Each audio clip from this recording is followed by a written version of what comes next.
সাতক্ষীরার সুন্দরবন ঘেঁষা নদীগুলোর উপর নির্ভর করে অনেক নারীর জীবন এবং তাদের জীবিকা। কিন্তু এই নোনা পানি জীবিকা দেওয়ার পাশাপাশি কেড়ে নিচ্ছে স্বাস্থ্য ও মাতৃত্ব। অঞ্চলটিতে উদ্বেগজনক হারে বাড়ছে নারীদের অকাল গর্ভপাত ও জরায়ু সংক্রমণ। গাজী ফরহাদের তথ্য ও ছবিতে ডেস্ক রিপোর্ট। সুন্দরবন ঘেঁষা সাতক্ষীরার শ্যামনগর এলাকা। প্রতিদিন সকাল ও বিকেলে 2 জোয়ার মিলিয়ে 7 থেকে 8 ঘন্টা লোনা পানিতে কাজ করেন নারীরা। রেণুপোনা ধরা কাঁকড়া আহরণে সংসার চলে অধিকাংশ নারীর। এই লোনা পানি তাদের জীবিকা দেওয়ার পাশাপাশি কেড়ে নিচ্ছে স্বাস্থ্য, মাতৃত্ব আর ভবিষ্যৎ। চিকিৎসক ও স্থানীয় স্বাস্থ্যকর্মীদের তথ্য বলছে, লবণাক্ত পানিতে দীর্ঘদিন কাজ করায় এ অঞ্চলের নারীদের মধ্যে অকাল গর্ভপাত ও জরায়ু সংক্রমণ বাড়ছে উদ্বেগজনকভাবে।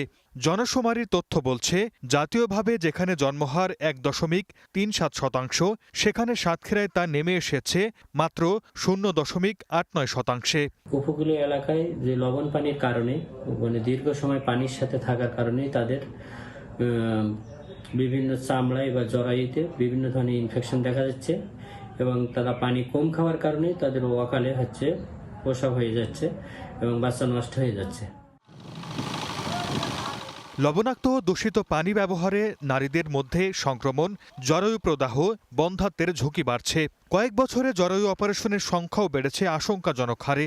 অনেক নারী জানেই না নীরবে শরীরের ভেতরে হয়ে যাচ্ছে বড় ক্ষতি। নোনা পানি কিন্তু অনেক কিছু করে, চুলকুনো বেড়ে, ঘা বেড়ে, ও ডাক্তার না দেখলে ছাড়ে না। এসব কারণে তো আমারও তো হয়েছে, আমার জরাই সমস্যা এলে আমার জরাই কাটা।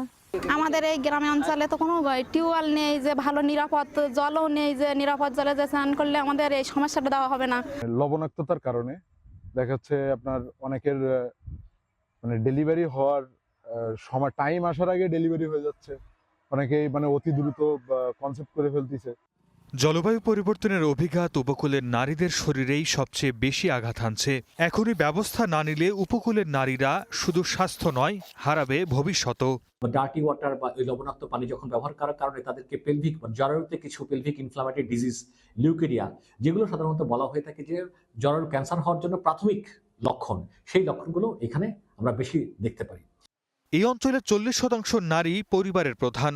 স্বামী নেই, কেউ বাঘের শিকার, কেউ নদীতে হারানো, কেউ ছেড়ে চলে গেছে।